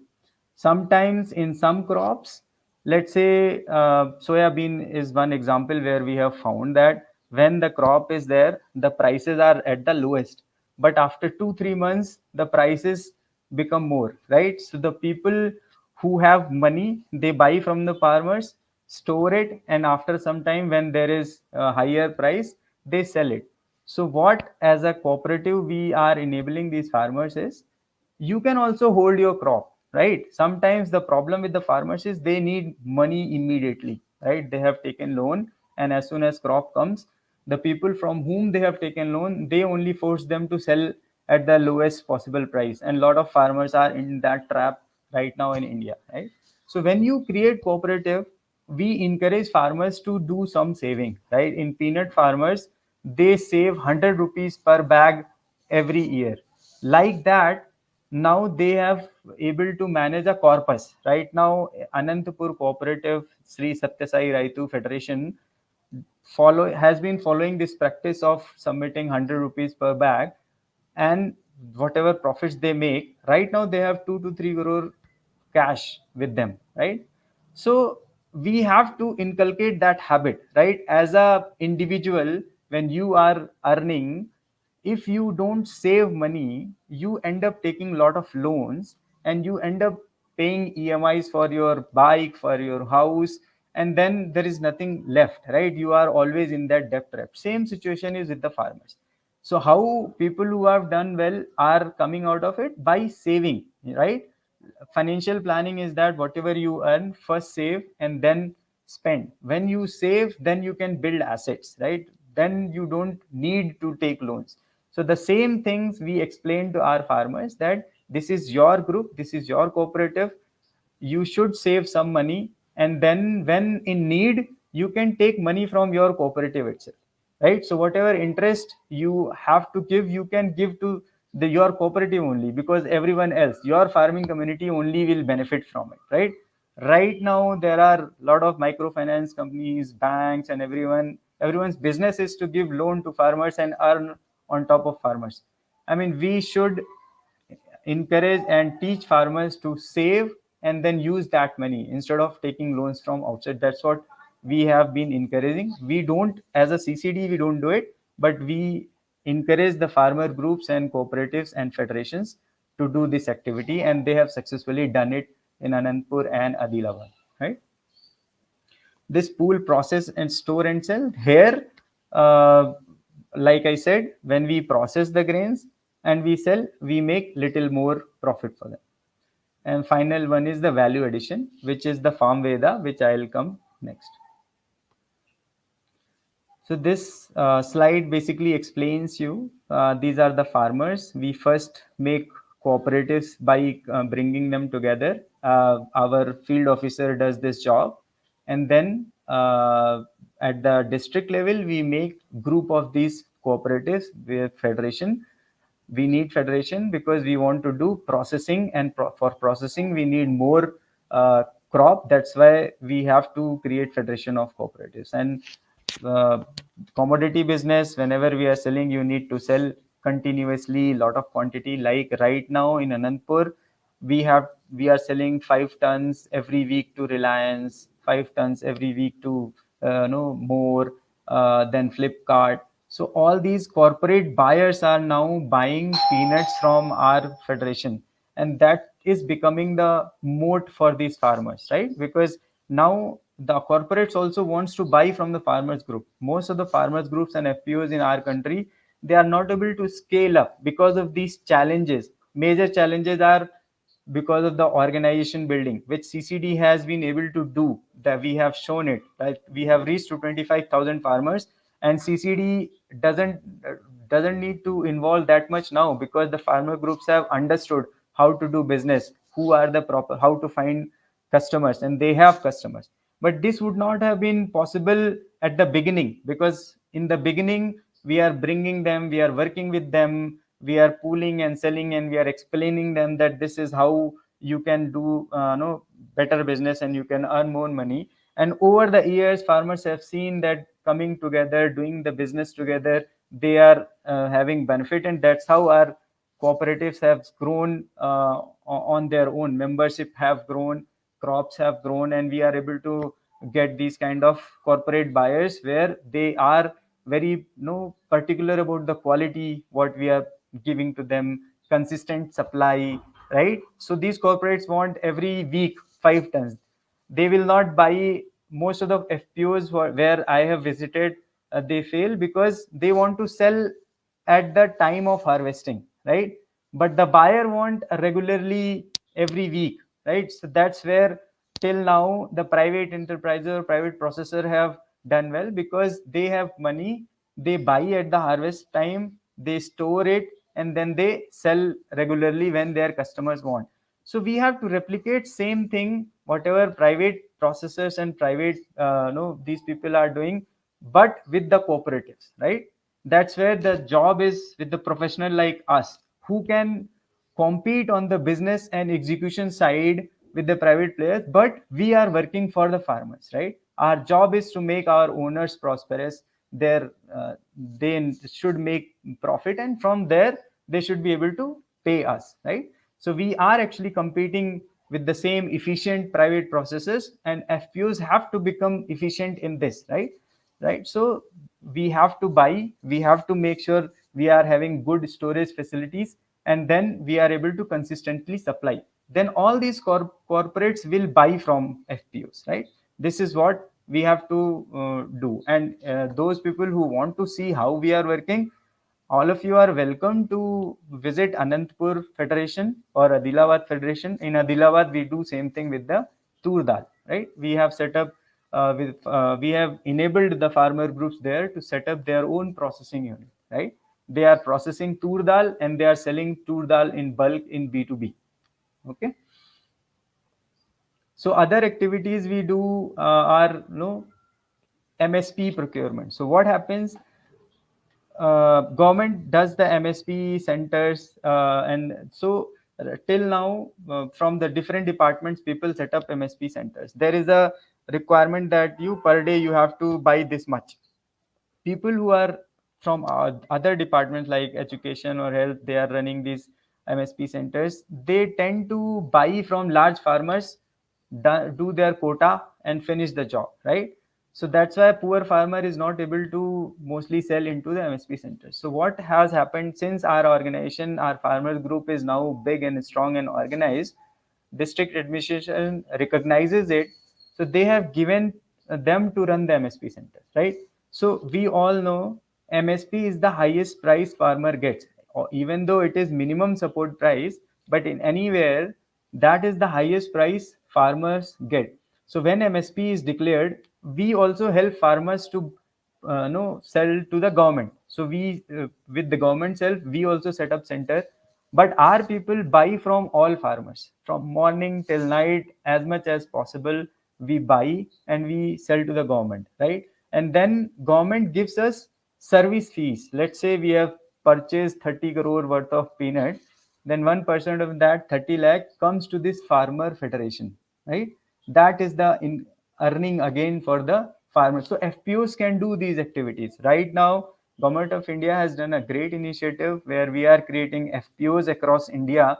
I have visited FPOs which are being made like this. We are selecting board of directors. Government is supporting, like sir said, 18 lakhs for 3 years, where they are paying salaries of president of FPO and accountant, one accountant and one CEO for FPOs, right? The accountant and CEO's job is to make sure with this within these 3 years they are able to make these FPOs profitable. They are able to set up processes where how to procure, where to sell. And if that doesn't happen and government reduces stops their grant, then those FPOs will struggle to execute, right? So that's where our job as a young professional, we can be part of those FPOs. See, we probably, some of us or most of us might be coming from these villages where these FPOs are there. I would request you to find which are the FPOs, go talk to those CEO and that accountant, question them what kind of business activities they are doing, how will they be profitable within next 3 years, and help them to achieve that, right? That's the job of us. That's why, because some farmers know, but we need to help them to become profitable, right? So this is how with the MSP we are able to generate some funds for these FPO cooperatives. So this actually is the where we are explaining comparative model, right? Where I was saying this is the value chain from where farmer, then there is an aggregator. This can be said as adati or middleman, right? Then there is a private processor where a lot of people will do basic processing, dhan to rice, dal to tur dal, right? Peanuts se, pot se peanut. So this is where a lot of processing happens. Then these kind of grains are purchased by these companies. They make these value-added products and sell through these offline and online retailers. So what CCD is doing in the middle, CCD has created these federations, like in Utanur in Adilabad, we have created a Praja Mitra Raitu Federation. This is a group of farmers cooperatives. Around 200 cooperatives are part of this group. Puttaparthi is in Anantapur. This is called Sri Satya Sai Federation, right? This is Peanut Farmers Federation of Puttaparthi district, around 320 cooperatives. Piler is in Chittoor. This is Balaji Raitu Federation. This is group of mango farmers cooperatives, right? These are district level, right? So Prajamitra processes tur dal and sells in B2B, right? So we basically, these two steps, aggregation and private processing, CCD has helped these district farmers to do themselves, right? Prajamitra does tur dal processing, Satya Sai does peanut processing, Balaji Raitu pools table variety Banganpalli mangoes. Balaji Federation has also taken government's help to set up cold storage and ripening chambers. So these activities were done by private players earlier. Now these activities are done by farmers group. This is where the 10,000 crore infrastructure fund government has announced now, which our FPOs are eligible. If any FPO wants to set up these kind of units, they can actually apply to a government and set up these things. So CCD has already done it. In Prajamitra, we have set up, and this was done with the help by pooling money from the farmers, some loan, but all these are now loan free, debt free, and these are owned by these farmers groups, right? And they are doing B2B business, and their profit is coming to these farmers. So this is how we can double their income. This is a model of a cooperative where professionals like us have to come work with them, right? Have to follow Dr. Kurian's model, right? Right. So then here comes the Farmveda, right? So Professor Sastry till 2016, he was mainly focusing on creating backward linkages, cooperatives and federations, help them set up processing unit, help them do pool and sell, find these corporate buyers where they can sell B2B. In 2016, he said his vision was, now we should get into value addition. So peanut sells at 100, right now 120 rupees, 130 rupees per kg is being sold in B2B to Reliance and more. But peanut butter, peanut chicky, peanut oil, these are the things which are these value-added companies. Like ITC creates Sundrop peanut butter, right? Adani Wilmar has started making oil kind of oils, right? They are making mustard oil, they are making all these oil. But these are, there is no great innovation needed for all these things, right? These all things can be done by the farmer groups only. So Satya Sai is making peanut oil, and we are selling that peanut oil with the Farmveda brand in Amazon, Big Basket, and all. And people are appreciating our cold pressed peanut oil, right? We have also started taking mustard oil from Bharatpur in Rajasthan from a farmers group, which is supported by Srijan. I told you Srijan was created by Vedarya sir. They are working in Rajasthan. So we are able to procure it and then sell through all these channels, right? Under the brand Farmveda. Like sir explained in the beginning, Farmveda is one brand we have created for all these farmers federations, because if all these farmer federations end up creating their own brand, there is lot of expense in branding and marketing also, right? If you create a brand today, you have to invest in Amazon and Big Basket and Google Analytics and all to reach out to consumers. So in order to avoid for every farmer group in India to make their brand and spend money on branding, Farmveda is offering, right now Farmveda is working with our federations where CCD has created them. But now we are open to sell value-added products under the brand Farmveda for other farmers groups also. There are a lot of FPOs. We are right now talking with the FPO is in Uttar Pradesh. They want to give us atta, which we can sell through Farmveda brand, right? So since Farmveda is a private limited company, but the ownership is with these farmer groups only. The shares of the Farmveda are not with me or professor, right? They will ultimately go to these farmer federations. So that's how the Farmveda brand will be owned by these federations, right? So we are spending money in Farmveda. Farmveda is a well recognized brand in Bangalore and a lot of other places also now. So people know about Farmveda, and we are spending money in getting this brand known across all the platforms. So it's easy that we launch any other FPOs, value added products from Farmveda. They will not have to spend money on building a brand, right? That's the vision, that Farmveda becomes a single brand for all FPOs or all cooperatives federations. And then right now we are selling through all these channels. Tomorrow there is a possibility that we open our own outlets, our own retail stores, right? So that margin, right now, if you know, any retail store, they ask for 30 to 40% margin for selling your products, right? That money can also get to the farmers federations if we open our own retail chains or our own platform, right? That's the vision. That's the next step, that if we open our own retail chains and we start selling all these basic products, atta, dal, chawal, tel, everything through these retail outlets, then that money also will go to this farmer federation. That's our vision, right? So you see 20% margin there, 20% margin there, 30% margin here, and then 30-40% margin here for the, so all this now can go to the farmers only, right? But this vision, this is the beauty of cooperative, right?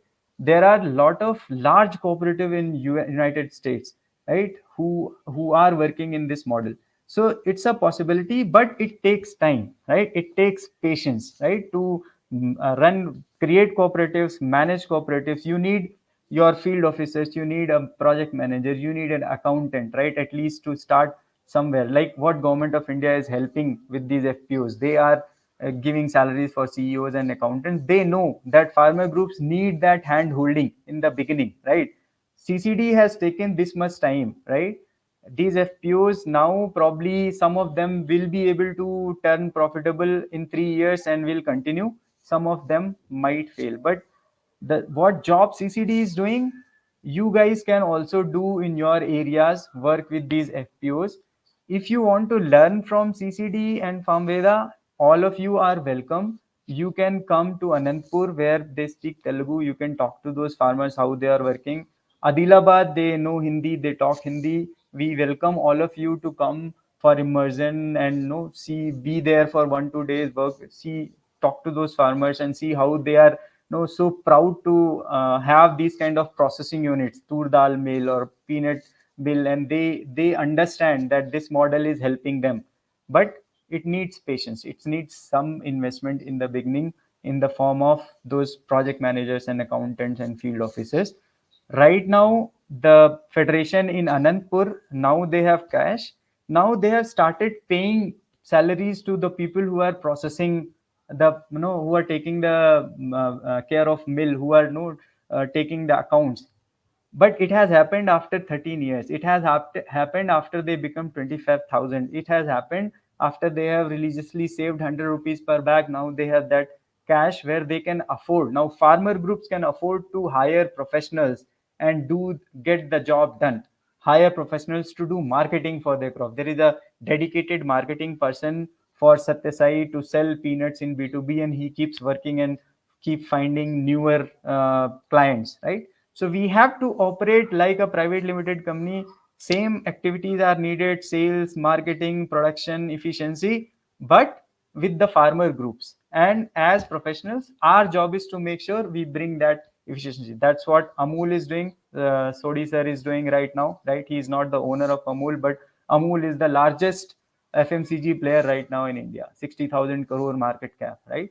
So that can happen, and cooperatives are needed to bring these farmers out of the poverty. Amul has done it, and we can do it for the other grains, non-dairy sector. That's why CCD is focusing on non-dairy. Yeah, so Manish ji, you can play this video. This is related to CCD, whatever I have explained.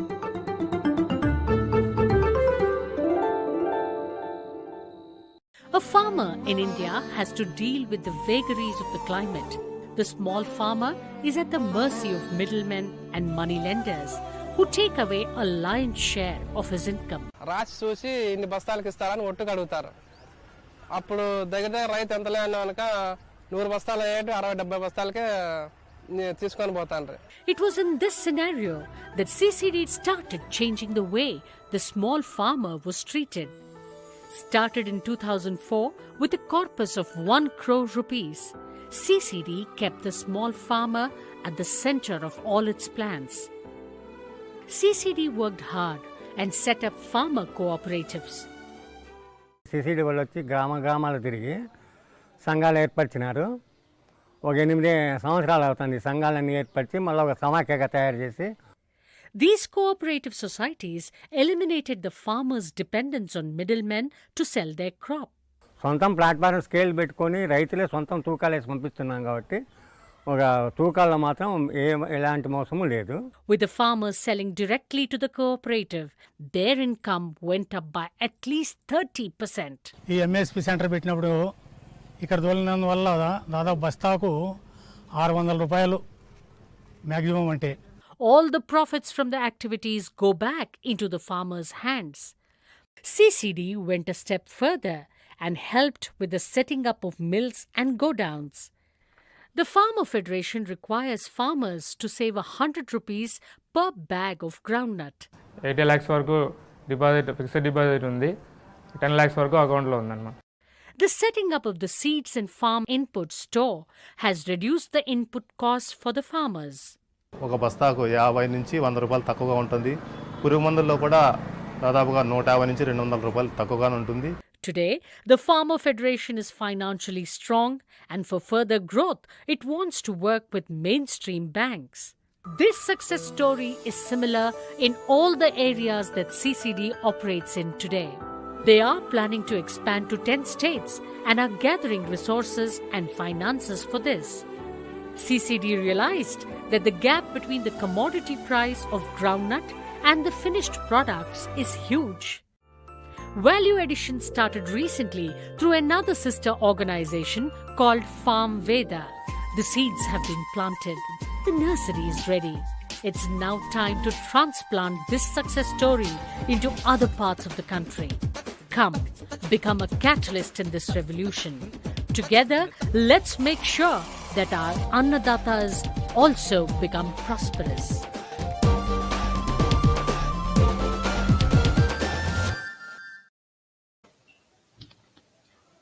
So I think that video has explained very nicely in very short time. I have to spoken about for 50 minutes, but that's what CCD is doing right now. Now, like I explained, we have CCD has created these federations in Anandpur, Andhra Pradesh, Chittoor, Adilabad, Yavatmal, right? All this information is available on our website, ccd.ngo. Yeah.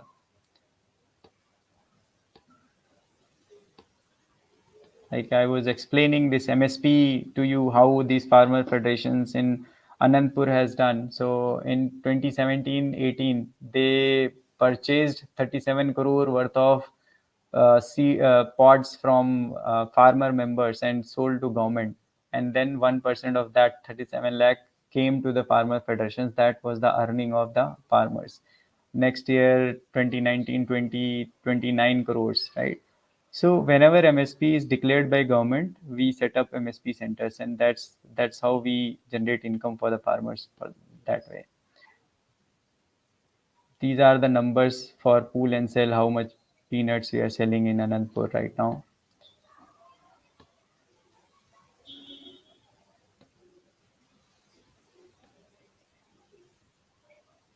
We have also set up a organic fertilizer unit. Right now we want these farmers to go towards organic, and for that at the federation level where our mill is there, we have set up this organic fertilizer unit, and we are selling that organic fertilizer unit to the same farmers, where we are focusing on 3 things. The cost should be less than what their fertilizer they are using. Their hard work should not increase, plus their yield should also not go down. So that's what we achieved with this fertilizer, and it is taken very well. It has in fact halved their cost of fertilizer right now, but the yield is same.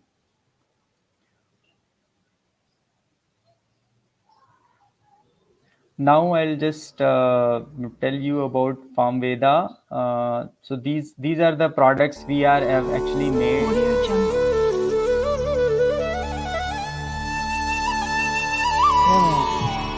చెనిక్కాయలు పండించి విత్తనాల దగ్గర విత్తనాల నుంచి ఈ products తయారు చేస్తున్నాము. ఏ పురుగు మందులు వాడకుండా కష్టపడి పండించిన పంట మీరు కొంటే మేము చాలా లాభాలు తీసుకొని మా పిల్లల భవిష్యత్తు కూడా బాగుపడతాయని కోరుకుంటున్నాము. ఇంతకు ముందు మేము రైతులు దళారు చేతుల్లో చెనిక్కాయ నుంచి చాలా నష్టపోతుంటారు. ఎట్లంటే వాళ్ళకి వ్యాపారస్తుల నుంచి దళారులు మధ్యవర్తిగా ఉండి వాళ్ళు చాలా దీంట్లో మోసం చేస్తూ ఉంటారు. ఎట్లంటే తూకాల్లోనే మోసం చేస్తూ ఉంటారు, ఈ రేట్లో కూడా మోసం చేస్తూ ఉంటారు. ఇప్పుడు ఈ మా సహకార సంస్థ మేమంతా సంఘం ఏర్పడినాక మాకు రేటు కూడా కొంచెం ఎక్కువ, మామూలు కరెక్ట్ రేటు అవుతా ఉంది. చెనిక్కాయ ఇత్తనం చెనిక్కాయ కూడా ఇక్కడే ఇస్తూ ఉన్నారు, మాకు సకాలంలో అందిస్తూ ఉన్నారు. మా సంస్థ ద్వారాగా మోసం లేకుండా జరుగుతూ ఉంది. ఆర్థిక ఇబ్బందులు అంటే అప్పుడు మేము చెనిక్కాయ వేసినా అంత డబ్బు వచ్చేది కాదు. అప్పుడు 100 మూటలు పండించినాము, 50 మూటలు పండించినాము. అప్పుడు 20,000 30,000 అంతా పట్టుకుని 20-30,000 తెస్తే అవి ఎక్కడో ఇంట్లో ఖర్చులకి పక్కన అప్పులకి వెళ్ళిపోయేది. ఇప్పుడు మనం సొంతంగా మన సంస్థ వాళ్ళు వచ్చినప్పటి నుంచి వీళ్ళు మంచి రేట్లు పెట్టినారు. 100-120 కిలోమీటర్ల దూరంలో పోల్చిన మార్కెటింగ్కి ఇప్పుడు మార్కెట్ మా విలేజ్లోనే వస్తున్నారు. మన సంస్థ వాళ్ళు వచ్చి పట్టుకుంటున్నారు. ఇంత ధరలు ఈ డబ్బు ఎప్పుడు చూడలేదు. కొడుకు 3rd క్లాసు, కూతురు 1వ క్లాసు. నేను ప్రైవేట్ స్కూల్లో గోల్డెన్ బేస్లోనే సంవత్సరానికి 60,000 డబ్బు పెట్టి నేను చదివిస్తున్నాను. ఒక బైక్ కొనుక్కున్నాను. ఈ ప్రోడక్ట్నే కొనండి, బాగుండండి.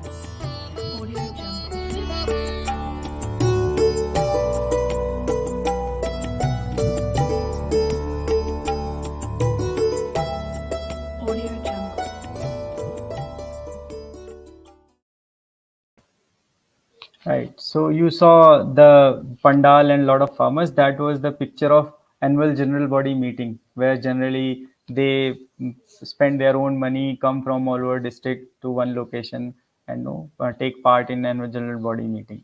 Right. And these are the products, like we are selling peanut butter, which is unsweetened. We are not using any emulsifiers or preservatives.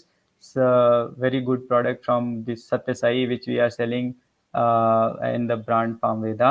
These are available online on Amazon Big Basket, farmveda.in, which is our portal. So cold pressed peanut oil. Then we have come up with these 3 products. So right now, because of shortage of time in our life, right, people in the cities, they find it very difficult to cook good quality food. So we have collaborated with an IIT Bombay alumni who has created this technology where whatever product like rajma, chole, dal, we have launched these 3. We cook this, and at the room temperature, we take out all the moisture. So keeping the room temperature, the nutritional value, the texture, the taste, everything remains same. So when we have to reconstitute later, we just had to add water, boil it, and it comes out like freshly cooked, right? So right now the alternatives in the market are these tetra packed dal, rajma, chole, which has the gravy inside, which is, but they are heated at a very high temperature. So because of that, the nutrition value goes away, right? The taste is also off. So in comparison to that, people who are finding it difficult, students who are staying alone, people who are traveling abroad, right, housewives who are struggling to find time to cook for their families, they can try these products from Farmveda. I'm sure you would like the taste, texture, and aroma of these in comparison to what products are available in the market. We also have upma poha, which is for breakfast. You just need to add hot water and it will be ready, right? So this, so for all of you, we have created this coupon 25% off, where you can use FV250 off, right? And you can go to farmveda.in and try these products. I would request all of you to try these products, because ultimately at the end of it, we are making sure that these are good quality products, and we all are consumers. If we start buying Farmveda products, then only we will have a lot of scale to source more peanuts, more soya, more wheat, more rye from these FPOs which we are working together. That's how this money which we are spending will go to the farmers, right? So that is my request. All of you who are listening, please try these products through farmveda.in and use this coupon code for 25% off we are offering. So thank you. I think I've taken a lot of time. These are all our social media handles. We are available on YouTube. A lot of videos are there about farmers, their testimonials. We have explained how we are doing whatever I have told you here. I have explained it there also. Instagram, Twitter, LinkedIn. So we are all there in all social media. Please follow us and please provide your feedback for our products, for our service. And is there any way we can help, right? If people who want to do internships with us, like we need a lot of promotional activities for which we need to create videos on all these channels. So the kids of Shobhit University who are good at creating that kind of content, we would be happy to have you. People who are there in different parts of India, I know a lot of NGOs and FPOs across India. If you want to get associated with someone, you can reach out to me. I will help you connect with the right NGOs. Those people who want to get into business, want to create some business models, I will be happy to help you what you should create and how you should create. Any FPOs who are listening, if you are creating any value-added products, you want us to sell them under Farmveda brand, we'll be happy to talk to you, right? So yeah, that's it from my side. And sir, are there any questions? You let me know. So you're on mute. Just your camera appropriately, your head is slightly chopped off. Okay. Thank you very much, Mr. Kaushalendra Singh Yadav, for your very wonderful and also that very promotional and progressive talk which you had it. A man who had he walked the journey and made the journey, and not only walked the journey and made the journey for others. And I'm very happy that Trying, sir. I'm just trying. A person who was born and brought up in rural area, walked up to IIT, and then worked in Infosys, worked in MNCs, and then look back. What did we achieve? Yes, we had money, but did we, work for the son of as a son of the soil? What did we pay for the society? And now you have come back as a Buddha fellow, and you are doing wonderful. And that's and it's very important that even though I made the request to Professor Trilochan Sastri on 13th January 2022 when he delivered a talk, and today I was able to have your talk, and your reference was given by Mr. Gaurav Srivastav, who also delivered a talk in this forum on one district, one product, informatics network value chain. Right. For your information, I was also born and brought up in a rural area. And I also walked up to IIT Chennai. I did my MTech Computer Science in 1976-78. And then I joined National Informatics Center when I was given the opportunity to work out a plan for district level computerization program in way back in 87 as a project called DISNIC. My idea was also in the same manner, that as a man who was born and brought up in rural area, now the government is giving an opportunity to you to introduce technology. Whether we should provide a technology to the district administration, or you will provide technology to the district.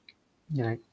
So I was able to say, find out that whether I should work for district administration or district, and how to see that. And district means it's top down. District means bottom up. Right. And so I was able to come out with a district information system program. And that time there was no technology.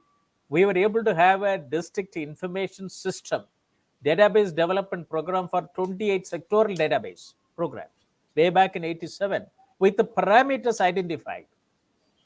When companies like TCS and Infosys and Wipro were sending people abroad for coding programs, whereas I was walking with barefoot to all the villages below district level. Right. That was the difference. Right. And as for me as an executive technocrat working with the National Informatics Center, I was able to bring in that type of that developmental agenda in the government through digital technology. And I was not able to look back afterwards. No looking back, go forward as a live fish against the stream of water. And then 91, when I realized that we have to have a networking of cooperative society, NIC was the first organization to have a cooperative informatics division way back in 91. Today, Government of India has got a Ministry of Cooperation. Right. Then 95, after visiting many districts, I thought that, we have a recommendation of Rio at Summit, 92, and which talked about Agenda 21, Chapter 10, that, the information system for sustainable agricultural rural development. I do not know many of the universities, IITs, NITs, and agricultural universities looked into this recommendation or not. I thought that, and that time I was given responsibility to look for IT in agriculture completely as a sector. From 512 districts were district information system visualization, and then 95 I was given agriculture sector as a total responsibility to look for IT in agriculture. So I took this Rio 8 Summit recommendation, and I had a big conference at Vigyan Bhavan, and we brought out an IT blueprint for agriculture way back in 95, when there was no e-governance program, there was no internet, 15 informatics network, and I'm still alive. And then we asked for 3 to 6% of the agricultural budget for IT in agriculture. And that time there was no sustainable development goals. There is not even a talk on Millennium Development Goals in 95. And 15 informatics network, Ministry of Agriculture, and that time helped us. And I was in charge of Agricultural Informatics Division. We formed a division name with Agricultural Informatics. Whole world was not talking about. Right. India is leading at that aspect.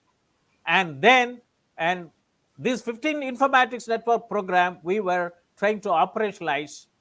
And first one was networking of 3,500 agricultural wholesale mandi in the country out of 7,000 wholesale mandi by 2008. And it's a big database. No internet connectivity, but through dial-up connectivity, we were able to upload this database very effectively. And when National E-Governance Program was announced, I told the Department of Electronics and Information Technology, you have AgMarkNet as the basis for National E-Governance in agriculture. But the bureaucrats sitting over there said agriculture is a state subject. We will have that one, let it evolve. We lost. And a program which is having 3,500 agricultural wholesale mandis networked, and then having 400 agriculture commodities, and then about 2,000 varieties, database, market arrival, big database, and that time big data analytic tools were not available, but we were able to show that. Right. This is how the bureaucratic intervention brought to the destruction with respect to agricultural informatics program. And I didn't leave it. And then, this is, we were also able to network with the Department of Animal Husbandry in networking of 7,000, 32 locations to monitor animal disease. And then I thought that when I retired as Director General National Informatics Center, this university wanted to have me as Professor Emeritus to inject agricultural informatics in the rural area. This is the first university in the whole world to have a Center for Agricultural Informatics and E-Governance Research Study. India is an agrarian economy. No IITs, no NITs, no central university, no agricultural universities and deemed universities have Center for Agricultural Informatics and E-Governance Research Studies. And today everybody talks about artificial intelligence, big data analytics on agriculture, not knowing that agriculture is an unstructured problem, which we have been voicing for quite some time as an IITian, that this is very much true for agriculture sector. And today people talk about it. If these national institutes like IITs, NITs, IIITs, central universities would have worked on for Indian agriculture system way back in 2 decades, 3 decades back, today India would have been different things that. Right. And today I am very happy that, and during the COVID situation, And that's why in the Doubling Farmers Income Committee report, I was able to give, all the work which I have done it from 1987 onwards, which as a government, they were not able to do it because of 28 states, so many union territories, and so much regulatory aspects. And, its movement, even though it is India, agriculture is, India is an agrarian economy, nobody wants to walk with the barefoot to the villages. That's a problem. Block level development officers are blocking development officers. Not, it's they, nothing is, they are not the Facebook. They are not the, Twitter. They are not the LinkedIn. And that's why I thought that digital technology in agriculture, I'm very happy that Dr. Ashok Dalwai, the chairman of the Doubling Farmers Income, made the separate volume 12B. Volume 12 is science and technology, for, doubling farmers' income. So 12B is digital technology in agriculture, 7 mission board programs. And I thought that during COVID situation is the best situation, it's a time for us to talk to the people. So through the university, we started having a weekly webinar series on promoting national webinar series on doubling farmers' income by 2022. And it is inaugurated by the chairman of the Doubling Farmers Income, and it's going on. And unfortunately, the Secretary Agriculture, also many of the state governments have not even come forward to address. That is India. No, that is India. And, and even though some of the directors of the ICAR came, addressed, and today it is a 96th edition. I'm very happy. And, it's today in your talk, you talked about it that village level cooperatives is the proven model. You gave a lot of examples. Your 3 videos, which you have played, they gave a lot of lessons. And you also said it as an icon. That's why when I introduced you to the audience, you are a rural youth icon. You had a vision. You had a mission. Normally, visions will have mission, but you have a mission with vision that you have to walk. And you have done it. And that only gave me that, when Professor Sastry had a talk in this webinar series, I wanted to have a talk by the CEO of the Farmveda. And it is, you walked, you deliberated and discussed, and it's a complete value chain which you talked about it. And, as I said it in the initial stage, that when we had the role of agricultural cooperative societies and e-governance, how to make that, because, that all the farm collectives have to work together. Agricultural cooperative societies, farmer produce organization, and the, all the value chain. Every cooperative society has to become a, value chain. It is not like that, give loan and waive loan. And, it's which you have proved it through CCD, a non-profit organization, and Farmveda, a profit for organization. And now today you are making the 100% profit goes back to the farmer. Now, this is a real example. And in the initial stage also, that first webinar, which started on 18th August 2020, today is 96th. And the 2 webinar series which I conduct, we completed 96 plus 95, talked about technology for rural India to shine, smile, and roar, which has been, where I wrote an article in 2004, rural India to shine, smile, and roar. And through digital technology in 5 projects, which I initiated on those days. And I have never looked back, and still I'm walking along and expanding through the university systems. 5 centers of excellence. This is university which is launched a MTech in agricultural informatics to train agricultural graduates, engineering students, and postgraduate students through MTech in agricultural informatics to get back them to the rural India for the agriculture sector. 365 days India has got sunshine, 127 agroclimatic zone, and 365 days of sunshine. Which country in the world has got this much? And why we should look for a job outside? Right.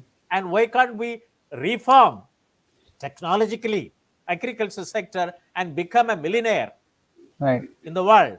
And that is the aim in which, as a technocrat, as a former director general, as a man who was born in village, he knows what is poverty, and then got into urban education, and then got into National Informatics Center, and National Informatics Center and the Shobhit Institute of Engineering Technology has reformed me to work for the rural areas now through the education academic system. And now we network with lot of NGOs, startups. Our aim is to have one digitalized agriculture value chain per district. Right. To have integration with the global agriculture value chain. Next, you talked about it in your talk. Next year is millet year, international year. Since doubling farmers' income recommendation, digital technology and agriculture, where we talked about the first recommendation, smart rainfed farming, smart irrigated farming, smart tribal farming. I thought that it's the best time to work on some pilot project to show that smart tribal farming. Right. So we are taking 10 tribal village in Gujarat, 10 tribal village in Maharashtra, 10 tribal village in Rajasthan, 10 tribal village in Madhya Pradesh, 10 tribal village in Andhra Pradesh, 10 tribal village in Telangana, 10 tribal village in Madhya Pradesh, Chhattisgarh, Jharkhand, Odisha. And then work out, and then to start with millet value chain, processing, and integrate with the global value chain, and also to train the tribal boys and girls on MBA in agriculture value system, and establish necessary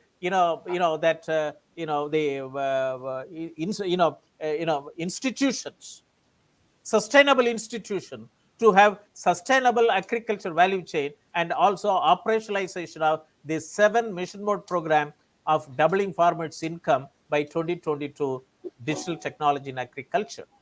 We have taken up this initiative, and we would like to make a presentation to the state governments and also further to the Minister of Tribal Affairs. And that connection, today's topic is very important. So I would like to request to you that, on that first, when we had the first program, that they recommended that there should be a center of excellence on cooperative management studies in Shobhit University, because university doesn't talk about cooperative management. They said that it is a responsibility of that National Cooperative Union of India and Womanicom. If cooperative societies can generate a lot of employment opportunity, why can't universities teach? Right. What stops them? So they said that since Shobhit University, Shobhit Institute of Engineering Technology is doing something different from other public sector university, other private university, because it's the western part of Uttar Pradesh, they would like to do lot of this technology based development for agriculture sector. Why don't you have a center for excellence on cooperative management studies? Why don't you have young startups in cooperative movement, and farmer collectives, women collectives, and artisan collectives, and so on and so forth? And all those NGOs who are working with cooperatives should have agricultural informatics development programs, and people to be trained. That's why we have MTech in agricultural informatics, PG diploma in agricultural informatics, diploma in agricultural informatics, and MBA, PG diploma, and diploma in agribusiness management, and value chain. And I'm very happy, Mr. Yadav. Today I was so happy, very happy, and my heart felt appreciations to you from bottom of my heart, that I was able to have a fantastic address by you, from grassroots level to entrepreneur level, and now you are paying back to the society. If every IITian, rather than rushing to other countries, and if they look back from where they are born and brought up, and if they can bring in technologies back to the rural area, they can earn a lot, they can have benefits of comfort, and they can also be the torch bearer to many of the youths. And I'm very happy. And then you please also tell us that how Both of us have to work together. Center for Agricultural Informatics and E-Governance Research Studies and Farmveda. India is a big country, 28 Right. states and many UTs, even Andaman Nicobar Islands. Nobody wants to go over there. It is also bigger than many of the European countries, Right. land-wise, population-wise. And why can't we make it every village and is a developed village, is Atmanirbhar, and agriculture and rural development is very important, and value chains are more important. So I would like to have an MOU signed between Shobhit Institute of Engineering Technology and Farmveda, and also promote agricultural informatics value chain building capacities, and also work out pilot projects in various areas, train the rural students, and how to bring in village level cooperatives as a value chain, food value chain, agro food value chain for the rural youth to become millionaire. I would like to hear from you, and then we will close today's webinar. Over to you, Mr. Yadav, for your final remark.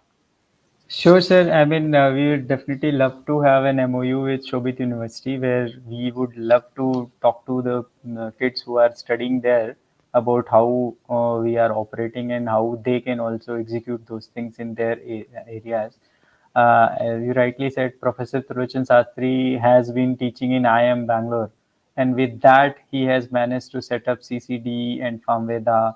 And today, there are 43,000 farmers in 4 districts in the cooperative model, which is successfully shown that it can be done. Actually, a lot of perception is that cooperative is not a right model, or it is prone for politicization, or right. So we have actually shown it that for dairy people understand that milk is produced on daily basis, milk is consumed on daily basis, and that is one reason why milk cooperatives are successful. But cooperative model can be implemented for pulses, wheat, rice, wherever poor and marginal farmers are there.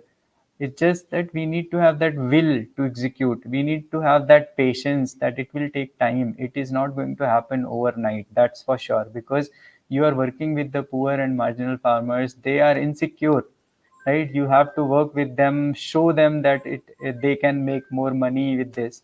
And that's how we have done over the years. It took some time, 10 years, 15 years. So that is the challenge I am facing right now whenever I talk about this model with the government officers also. Like there is rural development, horticulture, agriculture, forestry. There are army of government officers. If they want, they can also help these farmers to come together, and they are creating these FPOs. But that will is needed. That CCD kind of hand holding is needed. That guidance is needed to these farmers group, because see, as an educated people, we set up businesses, and out of 100, only 3-4 businesses succeed. When we have got all the education behind us, right? MBAs and IIT degrees and all, still not many businesses survive. Cooperative is also a business, right? And these people are not as educated as private enterprise players. But then it's our responsibility that they will left behind. We don't want them to be left behind. We want our agriculture sector to prosper. We want our agriculture sector to get into more exports, where we can improve on quality of our produce so that we can compete with other nations, right? We want to bring technology where we can become more efficient and more productive, right? So all those things can happen. It's just that we need to understand that we can make money also. It's not that it's not somewhere where we cannot make money. We just need to find the proper channels, right? So that is my request. So the people, and you can work in this sector for profit, or you can work in this sector with bringing these farmers together, because it's like you could have gone to US, you could have done anything, right? But you chose this sector. There are people who love to work in these kind of places, and for them there are opportunities. Please connect with me, and I'll be happy to communicate and help whatever way I can. Very nice. Thank you, Mr. Yadav. And it is a nice talk today. We had it, and we'll walk together. I am at the age of 70, and you are at the age of maybe 35, 40. 40, sir. 43. 40 is very good. And Yeah. 70 and 40, that, your dynamism and my dynamism, we will work together. But miles, we have, we miles to go before Right, we sir. sleep. Miles Right. to go before we sleep. And I'll be very happy that, because my interest is that rural youth should be taught on agricultural informatics, because technology enabled agriculture is necessary in the country. Right. And our country is traditionally, it is natural farming, Right. organic farming. Chemical farming is very limited. Right. So that's why in 4 areas I'm put it over here: smart irrigated farming, smart rainfed farming, smart tribal farming, and smart hill farming. Yeah. Correct. And it is very important. And it's 4 areas. And this is the first university to work out in a professional manner, to bring in everybody together. And even today, national education policy talks about industry academia interactions and so on and so forth. But this is the only engineering university to have agriculture as a use case from the beginning. Right. And I was the visiting professor in 2009, because they said that let us have Professor Moni. And that time I was the Deputy Director General, National Informatics Center, and working on IT in agriculture. People said that the gentleman is talking about IT in agriculture, what he can do it. In 95, maybe, conference, I put it in the, brochure, a banana plant in the computer terminal. In 1995, people said that what is Mr. Moni talking, putting a banana plant in the computer terminal. So where is 1995 and where is 2022? Today we have a lot of technology, Right. but we can do wonders. And this is the only way to get into this, is that agricultural informatics is the only discipline. Right. And it means that agriculture science and computer science, 4 plus 4 years, compressed it into 4 years as agricultural informatics. It's very important. Thank you very much for joining today. And Thank we'll you, work sir. together. I will send you a 2-page pro forma for an MOU to be signed. Let us work together. Since you are all also from Uttar Pradesh, let us do wonders in the state of Uttar Pradesh. And Right. many people used to say that, Professor Moni, you are from Tamil Nadu. You are now settled in Delhi. And now you are working in the state of Uttar Pradesh. And what it attract you to work? I told him that Uttar Pradesh has got all ingredients. Right. Right. And Uttar Pradesh can give food to throughout India. Right. Exactly. And that's why I thought that, Uttar Pradesh itself is equivalent to 4 states. Right. So I'm experimenting with the 4 states, logically, physically 1 state. But if this is successful in Uttar Pradesh, whole world can adopt it. Exactly, sir. Whole world can adopt it. And that's why we are concentrating that at least 1 girl and 1 boy from 820 blocks of Uttar Pradesh to be trained on agricultural informatics. A battalion consisting of 800 blocks in Uttar Pradesh, 1 boy and 1 girl at the BS Agriculture Science and above, to be trained on agricultural informatics. And this is the mission in which we are working on it. And we would like to work with you, and we would like to, undertake Padayatra with you. Thank you very much, Mr. Yadav, for participating in this very important program. Thank you, sir. Thank you Thanks very for much having me. for our guest speaker today, Mr. Yadav. And I would like to thank our Honorable Chancellor, Honorable Vice Chancellor, faculty members, and their participants. This program is being conducted every Thursday at 11 a.m. Important topics. Each topic can generate a tech startup for an NGO to establish in the country. Our idea is to establish 1 agri-tech startup in every Gram Panchayat. It means that Indian agriculture system can have 2.25 lakh agri-tech startup in the country to help 14.5 crore operational holders, out of which 85% are small and marginal farmers. They need help, informatics-led development. Thank you very much. With this, we will close the webinar and we will leave the studio. Thank you, sir. Thank you. Thank you very much.